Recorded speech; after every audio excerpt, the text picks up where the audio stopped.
Assalamualaikum dan salam Sarawakku sayang. Bersama saya Hafizah Munirah Mahrab. Berita utama, Ketua Menteri Sarawak yang juga pengerusi Lembaga Kemajuan Bintulu BDA Datuk Petinggi Tan Sri Dr. Abang Abdul Rahman Zohari Tun Datuk Abang Openg telah mempengerusikan mesyuarat ahli-ahli Lembaga BDA ke-83 di Bintulu pada Rabu.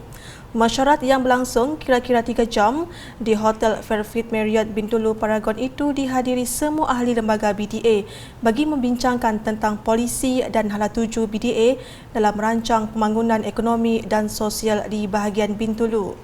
Turut dibincangkan manfaat yang akan diperolehi penduduk bahagian Bintulu menerusi pelaksanaan inisiatif manifesto Gabungan Parti Sarawak GPS yang telah diumumkan dalam pilihan raya negeri ke-12 PRN12 Sarawak lepas.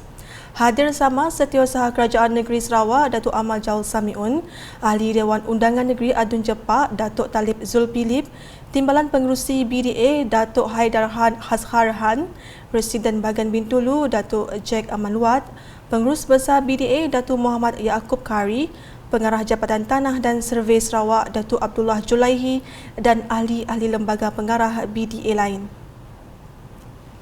Selanjutnya, perjuangan dan kemenangan Gabungan Parti Sarawak GPS bukan sahaja untuk rakyat pada masa ini, tetapi juga untuk generasi akan datang. Timbalan Ketua Menteri Datuk Ahmad Awang Tengah Ali Hassan berkata, penentuan hala tuju Sarawak bergantung kepada rakyat Sarawak sendiri. Beliau berkata demikian semasa majlis kesyukuran sempena kemenangan GPS Zon Jalan Punang di Dewan Kampung Batung Jalan Punang pada Isnin. Tambahnya, kerajaan Sarawak bukan sahaja mengutamakan projek besar tetapi juga pelbagai projek-projek luar bandar dalam usaha mempertingkatkan lagi kemudahan kepada seluruh masyarakat. Dalam majlis itu, beliau turut menyampaikan beg sekolah kepada beberapa pelajar SK berlipat.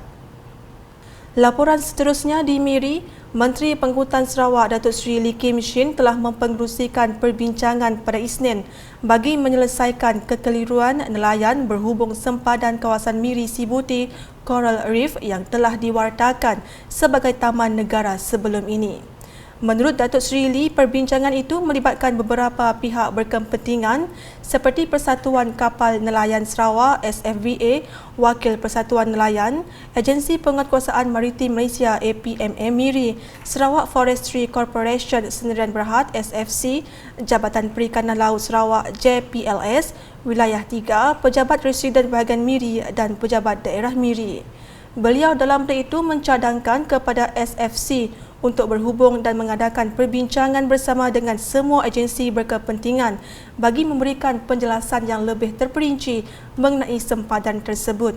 Antara perkara yang perlu dijelaskan ialah perincian berhubung aktiviti-aktiviti atau larangan-larangan di kawasan Taman Negara Miri Sibuti Coral Reef. Ia termasuk apa yang dibenarkan serta kelonggaran yang telah diberikan kepada nelayan-nelayan yang berdaftar dengan JPLS untuk menangkap ikan di kawasan Taman Negara Miri Sibuti Coral Reef. Terdahulu, wakil nelayan telah memaklumkan mengenai kekeliruan dan kurang faham mengenai terma dan syarat berhubung kelonggaran yang diberikan kepada nelayan yang menangkap ikan di kawasan Taman Negara Miri Sibuti Coral Reef selain tidak jelas mengenai had sempadan taman negara.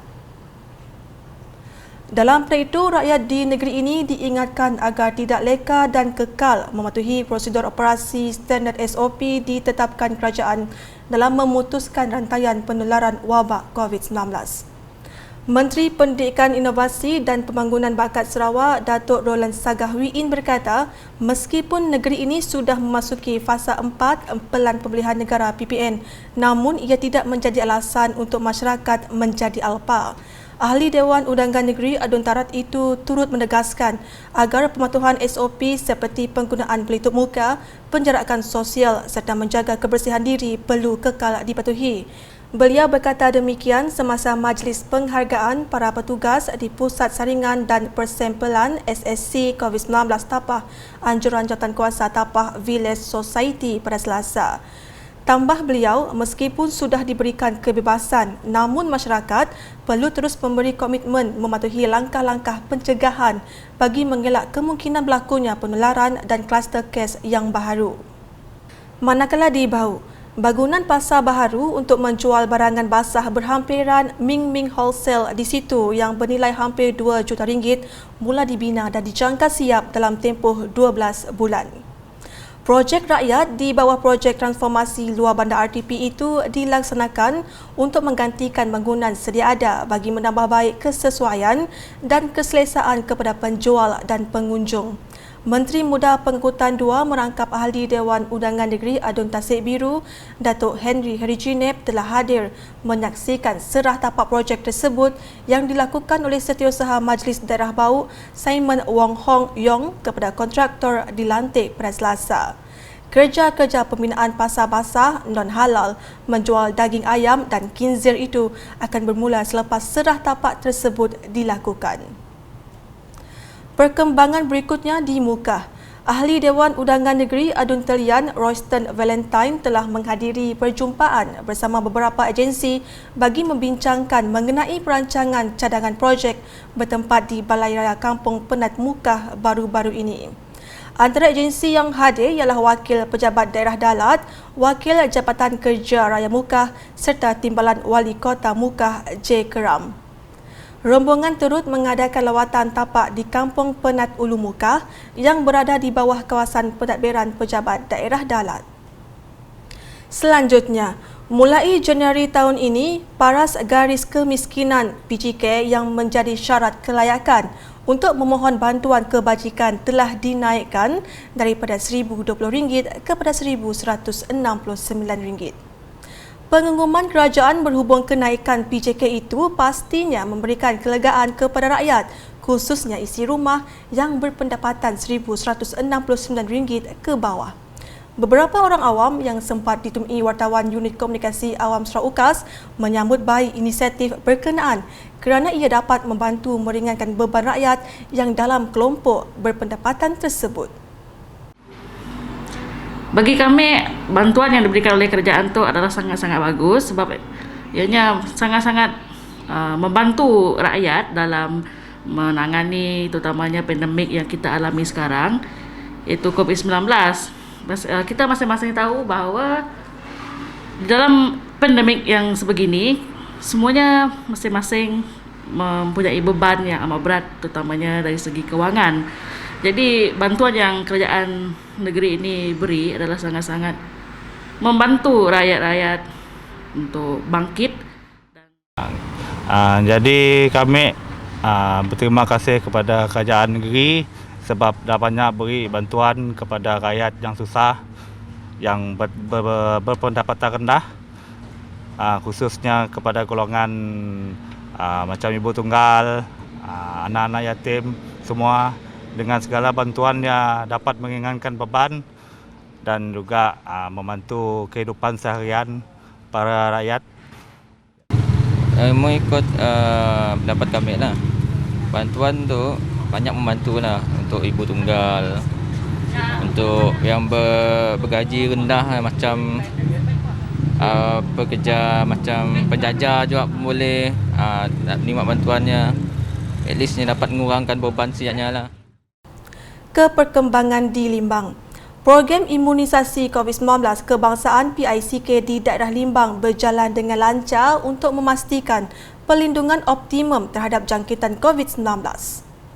Pusat Pemberian Vaksin PPV Awam Dewan Bunga Raya Limbang telah dibuka kepada orang awam mulai 17 Januari pada Isnin bagi mendapatkan suntikan dos penggalak selewat-lewatnya Februari 2022 agar dapat mengekalkan status lengkap vaksin.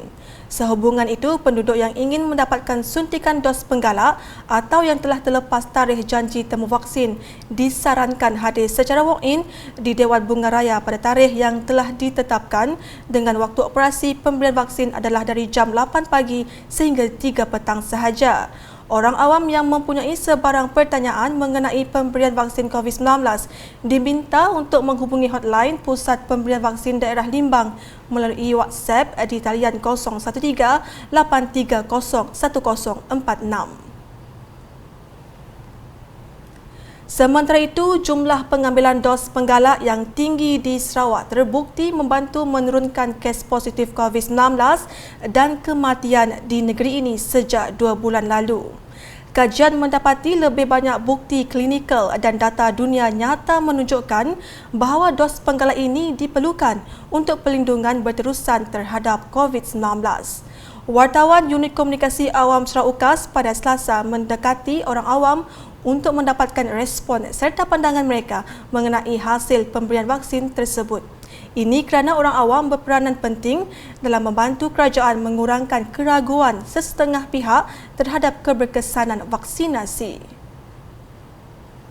Sebenarnya COVID itu adalah satu isu yang berat kerana kita banyak mendengar kisah-kisah orang mengatakan vaksin membawa kemudaratan lah, vaksin untuk mengubah genetik apa. Saya rasa ia cuma fake. Itu salah. Kerana ia cuma tomahan dan cuma berita-berita fake, viral yang mungkin sih benar sumbernya.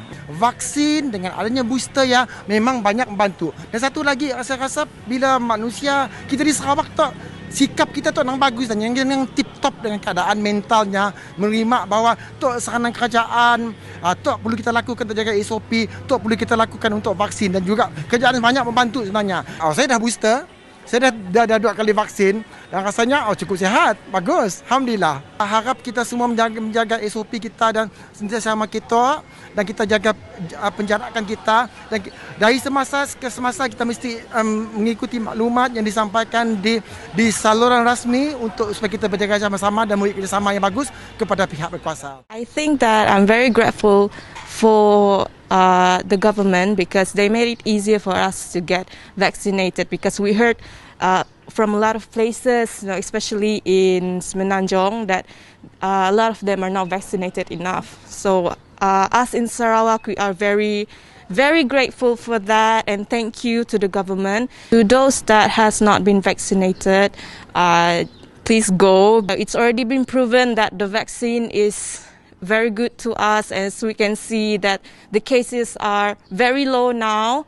I can't wait for us to be back to how we were before, so that we can celebrate things as normal, we can celebrate Raya, everything. Thank you to our government. Ngarap semua yang ke berdau ngambil vaksin dos penggalak. Laman sudah terbukti vaksin tu manah ke kita semua. Nada yang ngasuh kita apa-apa, senang takut. Lawan vaksin nada yang bunuh. Yang bunuh adalah COVID. Semenjak adanya vaksin tu, kes kita tu semakin mengurang. Dan orang yang menerima vaksin tu pun rasanya lebih ceria dan bertenaga. Yang sebelum tu orang madah dengan vaksin takut memudaratkan kita. Tapi kami siduli pasalnya. Nyasi semua orang setuju pasal tu. Tapi kita yakinkan diri kita seada benda tu merosakkan, membunuhkan kita, menyelamatkan kita daripada kita kena ke virus lain juga. Kami pun dulu mula-mula takutlah macam-macam pada orang tu. Tapi bila sik je ada apa-apa. Jadinya rasanya ditucuk pun saya dah rasa, tapi cuma 2 harinya ada rasa lemah sikit lah. Sampai vaksin tu vaksin lah. Jangan kita lari daripada benda tu. Tung kerajaan kita tu dah nolong kita nolong kerajaan juga. Jangan nyusahkan sidaknya. Sekian edisi malam bersama saya Hafizah Munirah. Berita lebih lanjut boleh ditapati di semua platform media sosial UKAS termasuk portal ukas.sarawak.gov.my dan UKAS Channel di YouTube. Salam UKAS.